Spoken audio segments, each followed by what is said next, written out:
નમસ્કાર મિત્રો, ગુજરાત પોલીસ ભરતીની તૈયારી કરી રહેલા લાખો યુવાનો માટે એક ખૂબ જ મહત્ત્વની ખબર સામે આવી છે। જી હા, શારીરિક પરીક્ષા ક્યારે લેવામાં આવશે તે અંગે એક મોટી ખબર સામે આવી છે। જો તમે પીએસઆઈ કે લોકરક્ષક માટે તૈયારી કરી રહ્યા છો તો આ વિડીયો એક સેકન્ડ પણ સ્કીપ કરશો નહીં। જી હા, ગુજરાત પોલીસ ભરતી બોર્ડે સોશિયલ મીડિયા પર એક જાહેરાત કરી છે। વર્ષ 2026ની જાન્યુઆરીના ત્રીજા સપ્તાહમાં પીએસઆઈ અને લોકરક્ષક એમ બંને કેડરની શારીરિક પરીક્ષા એટલે કે ફિઝિકલ ટેસ્ટ લેવામાં આવશે। હવે જુઓ, જે ઉમેદવારો પહેલેથી જ અરજી કરી ચૂક્યા છે કે હજુ કરવા જઈ રહ્યા છે તેમના માટે તૈયારીનો હવે એક મહિનો પણ બાકી નથી। એટલે કે મિત્રો, આપકી રિયલ તૈયારી કા ટાઈમ આવી ગયો છે। મિત્રો, હવે ભરતી માટે જે ઓનલાઈન અરજી કરવાની તારીખ છે તે પણ ઇમ્પોર્ટન્ટ છે। ઓનલાઈન અરજી કરવાની જે છેલ્લી તારીખ છે એ છે 23 ડિસેમ્બર 2025। જી હા, 23 ડિસેમ્બરની રાત્રે 11:59 સુધી તમે અરજી કરી શકો છો।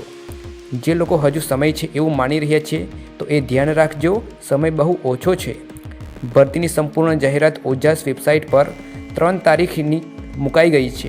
એટલે દરેક ઉમેદવારોને વિનંતી કે ફોર્મ ભરતા પહેલાં ઓફિશિયલ નોટિફિકેશન જરૂર વાંચજો। હવે વાત કરીએ સૌથી ઉત્સાહજનક ભાગ, એટલે કે આ વખતે પોલીસમાં કુલ 13,591 જગ્યાઓ ભરવામાં આવી રહી છે। જો કે તેની વિગતો પણ જાણવી ખૂબ જ જરૂરી છે મિત્રો। જેમાં બિન હથિયારી પીએસઆઈ માટે 659 જગ્યાઓ છે, હથિયારી પીએસઆઈ માટે 129, જેલર ગ્રુપ 2 પુરુષ માટે 70, બિન હથિયારી પોલીસ કોન્સ્ટેબલ માટે 6,942, હથિયારી પોલીસ કોન્સ્ટેબલ માટે 2,458, એસઆરપીએફ હથિયારી પોલીસ કોન્સ્ટેબલ માટે 3,002, જેલ સિપાહી પુરુષ માટે 300, જેલ સિપાહી મહિલા માટે 31 જગ્યાઓ મળી ટોટલ 13,591 જગ્યાઓની આ ભરતી છે। તો હા, આ વખતે મોટી સંખ્યામાં ભરતી છે એટલે તક પણ ખૂબ જ મોટી છે। તો મિત્રો, હવે તમે શું કરશો?